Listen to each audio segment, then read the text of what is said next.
Welcome to episode 9 of learning investing from scratch.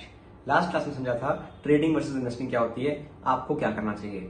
आज समझेंगे investing के लिए अलग अलग इंस्ट्रूमेंट्स कौन से हैं बिसाइड्स स्टॉक्स। क्योंकि हमने बात करी स्टॉक्स तो रिस्की होते हैं, वही बंदा कर सकता है जो फुल टाइम इसमें अपनी एनर्जी दे सकता है, रिसर्च कर सकता है, वही पकड़ सकता है। नहीं तो स्टॉक्स में रिस्क लेने का फायदा नहीं है। तो क्या करें, पैसिव वे ऑफ इन्वेस्टिंग क्या होती है, उसमें क्या क्या इंस्ट्रूमेंट्स होते हैं। पैसिव वे तो समझ गए, करें कैसे जानेंगे इस वीडियो में। So without further ado let's begin. अब देखिए, पैसिव इन्वेस्टमेंट का पर्पस ही ये है कि आपकी टाइम और एनर्जी बचे। आपने एक अच्छा कंपाउंडिंग एसेट पकड़ा, उसमें लॉन्ग टर्म के लिए बाय एंड होल्ड किया, और short term trading activity is very minimal. क्योंकि एक्टिवली तो आप कर नहीं रहे हैं, एक्टिवली करेंगे तो उसमें आपकी ट्रेडिंग एक्टिविटी ज्यादा रहेगी। क्योंकि आप खरीदी बेची करते रहेंगे, कुछ ना कुछ पढ़ेंगे, कुछ और देखेंगे, कुछ नया लेंगे, कुछ पुराना बेचेंगे, वो सब चलता रहता है। एक्टिव इन्वेस्टमेंट में तो आप पूरे पोर्टफोलियो को रिव्यू करते रहते हैं, बार बार रोज रोज देखते हैं और चीजें बदलते रहते हैं, क्योंकि आप एक्टिवली उसमें घुसे हुए हैं। वो फुल टाइम जॉब एक तरीके से हो गया। पर पैसिवली करने का मतलब एक अच्छा एसेट पकड़ा जो एवरग्रीन काइंड ऑफ एसेट हो, एवरग्रीन हो, उसमें ज्यादा देखने की जरूरत ना हो, पता है कि ये पकड़ के हम सो सकते हैं और फिर भी पैसा बन जाएगा।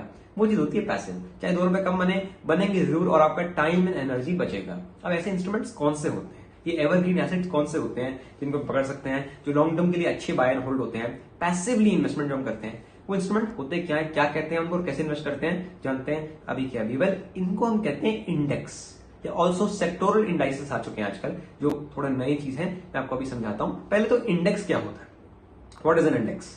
N index is nothing but a group of stocks.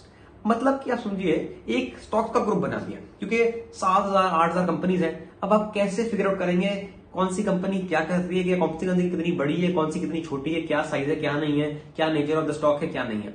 क्योंकि इतने सारे स्टॉक्स हैं। मैं आपको सारा एग्जांपल देता हूं। मान लीजिए ऐसे ही बहुत सारे लड़के भी खड़े हैं, जैसे कितने सारे हमारे स्टॉक्स हैं। अब उन सब लड़कों में से सबकी हाइट अलग अलग है। कोई 5 फुट 8 इंच है, कोई 5 फुट 10, कोई 6 फुट 2। अब मैं कहता हूं 5 फुट 8 वाला बहुत लंबा है, आप कहते हैं नहीं यार वो तो छोटा है, 6 फुट 2 वाला लंबा है। कोई कहता है नहीं वो भी बड़ा छोटा है, 6 फुट 4 वाला बड़ा लंबा है। कोई बेंचमार्क नहीं है। हमारी बहस होती रहती है, हम पता नहीं कर पाते हैं कौन छोटा है तो कौन लंबा है। पर एक बंदा आता है, वो कहता है जी बेंचमार्क बना दो 6 फुट का। अब जो 6 फीट से ऊपर है वो लंबे के कैटेगरी में आ जाएगा, जो 6 फीट से नीचे है वो छोटी की कैटेगरी में, और उनको हम डिवाइड कर देंगे, ग्रुप बना देंगे दोनों के अलग अलग। वैसे ही on the basis of size of the company, Nifty के भी मतलब इंडेक्स के भी हमारे देश में ग्रुप बन जाते हैं। जैसे कि Nifty large cap, Nifty mid cap, Nifty small cap. छोटे कंपनीज हैं वो एक तरफ, बीच की हैं एक तरफ, बड़ी वाली हैं एक तरफ, और जो ब्रॉड बेस्ड इंडेक्स है, जो लार्ज कैप एकदम ब्लू चिप स्टॉक्स हैं, निफ्टी 50 वो एक तरफ, टॉप 50 कंपनीज ऑफ इंडिया की वेटेज। इससे होता क्या है, जिस भी इन्वेस्टर को जिस टाइप का प्रोडक्ट चाहिए उसको मिल जाता है। मान लीजिए मैं चाहता हूं देश जैसे ग्रो कर रहा है वैसे ही मैं ग्रो करता रहूं, मुझे ना फालतू रिस्क लेना है, ना कोई पंगा, ना कोई स्ट्रेस, कुछ नहीं। पता है देश में तो बढ़ना ही है, तो निफ्टी 50 बढ़ेगी। हाँ, आज नहीं तो कल, टाइम लग सकता है, पर अगर मैं लॉन्ग टर्म के लिए टेटे रहूंगा तो निफ्टी 50 बढ़ेगी। तो अगर मैं ऐसा इन्वेस्टर हूं, I can directly go for the Nifty 50 which is known as an index fund. मैंने इंडेक्स को उठा लिया, इंडेक्स फंड ले लिया सीधा। वो भी कैसे लेंगे आपको समझाऊंगा, पर अभी के लिए मान लीजिए निफ्टी 50 से आपका काम हो गया है। कोई बंदा बोलता है कि यार मैं तो थोड़ा रिस्की इन्वेस्टर हूं, तो मुझे इंडेक्स तो लेना है, पर निफ्टी 50 से मेरा काम नहीं बनेगा, 12-14% से मुझे मतलब नहीं, थोड़ा ज्यादा बनाना है। He might go for Nifty small cap,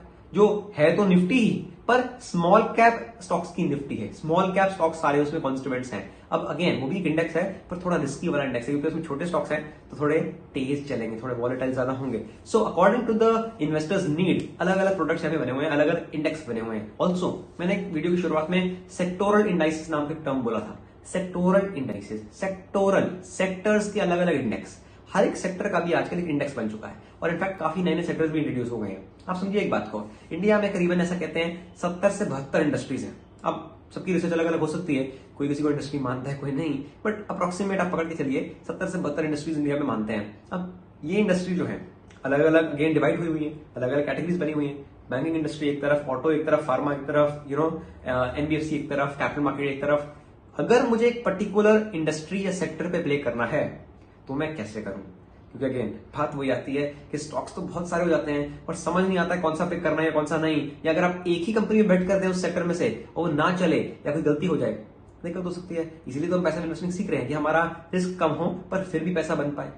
अगर आपको एक सेक्टर में प्ले करना है तो आजकल सेक्टोरल इंडाइसेस जैसे मैंने बोला आ चुके हैं, मतलब हर सेक्टर का भी आजकल एक इंडेक्स है। तो just like Nifty 50 and Nifty large cap and Nifty mid cap and small cap which were on the basis of size, now we also have index on the basis of sectors। मतलब Nifty automobile sector का, Nifty banking for the banking stocks, Nifty PSUs for the PSU stocks मतलब public sector undertaken, जो government stocks होते हैं, Nifty PSU banks का भी अलग एक सेक्टर बन चुका है, Nifty pharma, Nifty health care, Nifty IT, Nifty FMCG, there are a lot of different indices. आजकल तो थोड़े न्यू एज सेक्टर्स के भी आपके इंडेक्स आ गए हैं, जैसे कि Nifty capital markets, Nifty defence, Nifty consumption, Nifty digital, Nifty MNCs and so on and so fourth.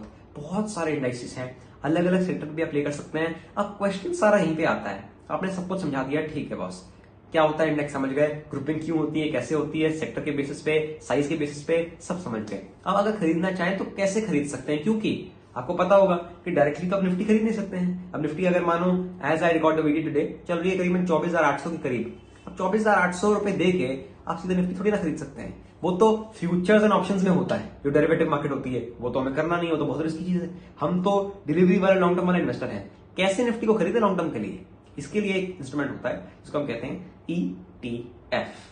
All the investors please note, you can never buy an index directly. Index बना तो है पर वो track करने के लिए बना है, उसको आप देख सकते हैं, ऑब्जर्व कर सकते हैं, उससे जान सकते हैं कि इसमें कौन से कॉन्स्टिट्यूएंट्स हैं, और उसको आप नजर रख सकते हैं, मार्केट का हाल चाल जान सकते हैं। पर अगर आपको उसको खरीदना है, उसमें निवेश करना है, तो डायरेक्टली नहीं होता है दोस्त। You can not pay 24,800 rupees as a price to Nifty and buy it for delivery, allowed ही नहीं है। फ्यूचर ऑप्शन मैंने बोला अलग बात है, वो डेरिवेटिव मार्केट हो गया। लॉन्ग टर्म के लिए इन्वेस्टमेंट से अलाउड नहीं होता है, हो ही नहीं सकता है। इसीलिए इसका एक तरीका, एक हैक जो है, और जो एक लीगल हैक है, ऐसा नहीं कोई इलीगल चीज है, ये एक प्रोडक्ट है, मार्केट का ही प्रोडक्ट है, इसको कहते हैं ETF, exchange traded funds. Exchange traded funds वो फंड्स हैं, वो म्यूचुअल फंड्स के ही ऐसे इंस्ट्रूमेंट्स हैं जो एक्सचेंज पे ट्रेडेबल हैं, जस्ट लाइक स्टॉक्स ये भी ट्रेड होते हैं। और ये इनका काम क्या है, ये इंडेक्स की मूवमेंट को ट्रैक करते हैं। आप समझिए एक बात, निफ्टी 50 जो करेगा वही निफ्टी 20 करेगा। निफ्टी 20 एक निफ्टी का ETF है, again no recommendation please, just for an example, Nifty 20 Nifty का एक ETF है। तो जैसे जितना निफ्टी बढ़ेगा या घटेगा, रियल टाइम बेसिस पे निफ्टी का ETF भी उतना ही बढ़ेगा या घटेगा। ऑफ कोर्स थोड़ा बहुत ट्रैकिंग एरर होता है, वो 0.65% बढ़ा तो हो सकता है 0.63 बढ़े, छोटा मोटा चलता है, बट ओवरऑल आपको वही मूवमेंट मिल जाएगी। ऑफ कोर्स गिरेगा तो गिरे में और बढ़ेगा तो बढ़े में, दोनों तरफ की मूवमेंट आपको मिल जाएगी ऑलमोस्ट एग्जैक्टली सेम आपके ETF में। जैसे मैंने बताया सेक्टोरल इंडेक्सेस भी आ गए हैं, तो सेक्टोरल इंडेक्सेस के भी ETF आ गए हैं। आजकल बहुत सारे ETF हैं, ऑटो सेक्टर का भी ETF बना हुआ है, बैंकिंग का भी, IT का भी, फार्मा का भी, हेल्थ केयर का भी, FMCG का भी, कैपिटल मार्केट का भी, डिफेंस का भी, बहुत सारे। और आप उनको पिक करके एक पर्टिकुलर सेक्टर में बैठ लाना चाहे वो ले सकते हैं। Of course that is riskier. अगर आप छोटे स्टॉक्स पे लेना चाहें वो ले सकते हैं, अगेन दैट इज रिस्कियर। या अगर आप सेफली खेलना चाहते हैं फॉर द डायरेक्ट इंडेक्स जैसे निफ्टी 50 या सेंसेक्स 30 या लार्ज कैप्स, वो भी कर सकते हैं। इनको हम कहते हैं ETFs. This is what you call passive way of investing. Again, you can do it through mutual funds as well.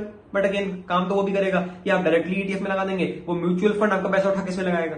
बात यही है, पैसिव वे ऑफ इन्वेस्टिंग में प्रोडक्ट जो है हमारा, जो हमारा एसेट है वो इंडेक्स है। अब इंडेक्स को खरीदना कैसे, उसके अलग अलग तरीके हैं, वो आपकी मर्जी है, या कौन सा खरीदने आपके तरीके हैं, पर है index he. Passive way of investing का मतलब ये है कि आप एक ग्रुप ऑफ स्टॉक उठा लें, एक स्टॉक ना उठाएं, दो स्टॉक ना उठाएं, या ऐसे खरीदी बेची ना करते रहें। एक एवरग्रीन एसेट मैंने बोला था ना पहले, मैंने क्या शब्द यूज किया था, एवरग्रीन एसेट हो, जिससे हम मतलब एक्टिविटी हमारी कम हो जाए। पर्पस ही है ना कि हम रोज का टाइम नहीं दे सकते हैं, या हमें फालतू रिस्क नहीं लेना है, या हमारे पास रिसर्च करना हमें आता नहीं है ज्यादा, तो हम क्यों इतना एक दो स्टॉक या 5 स्टॉक 10 स्टॉक का रिस्क लें। इसलिए हमने पूरी बास्केट पकड़ ली, ऐसी चीज पकड़ ली जो एवरग्रीन है, देश में तो बढ़ना ही है, तो हमारी निफ्टी भी बढ़ेगी। Of course please take this in mind that 1 महीने के लिए, 2 महीने के लिए, 6 महीने के लिए लगा रहे हो तो कोई गारंटी नहीं है, क्योंकि निफ्टी भी ऊपर नीचे दाम में होती है। पर हाँ, अगर 3 साल 5 साल से ऊपर का व्यू है तो जनरली आज तक निफ्टी ने कभी भी नेगेटिव रिटर्न नहीं दिए हैं, पैसा बन जाता है, 4-2 कम बनेंगे जरूर, और आपका स्ट्रेस भी बहुत लोअर होगा। So passive way of investing for all of the ones who are either working, either do not know much about the markets, either don't want to take that much risk, और in fact don't want to give that much time. In fact मैं तो इसी काम में हूं 5 साल से, पर फिर भी मेरा एक पैसिव इन्वेस्टमेंट का पोर्टफोलियो है, क्योंकि उसमें कोई हर्ज नहीं है, कोई बुरी बात नहीं है। आपको एक एक कुशन मिलता है, सेंस ऑफ सिक्योरिटी मिलती है, और एवरग्रीन एसेट्स हैं तो टेंशन नहीं रहती, आपको चैन की नींद मिलती है कि हाँ मेरा एक पोर्टफोलियो एवरग्रीन ग्रो करते रहेगा। Now this is Kavraj Singh signing off. I will see you in the next episode. Bye bye.